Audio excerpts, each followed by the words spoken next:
आपल्यासोबत काँग्रेस नेते भाई जगताप आहेत। भाई, काल जर आपण पाहिलं तर एकनाथ शिंदे यांची भेट घ्यायला भाजपा प्रदेशाध्यक्ष रवींद्र चव्हाण पोहोचले। स्थानिक स्वराज्य संस्था निवडणुकांमध्ये जे काही सध्या त्यांच्यामध्ये वादविवाद चालू होते ते पुढे होणाऱ्या महानगरपालिका निवडणुकांमध्ये होऊ नये यासाठीचे हे सगळे प्रयत्न आहेत।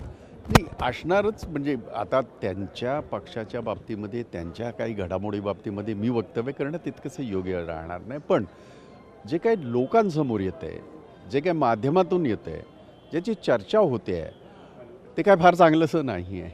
म्हणजे पळवापळवी ही आपसामध्ये जी चाललेली आहे आणि मी म्हटलं ना की हे सरकार हे लोकशाहीच्या आणि घटनेच्या चौकटीमधून निवडून आलेलं नाही। हे वोट चोरीने, EVMच्या घोटाळ्याने यानेच हे सरकार निवडून आलेलं आहे। त्यांनी कोणाला बरोबर घ्यावं हे मी कसं ठरवणार?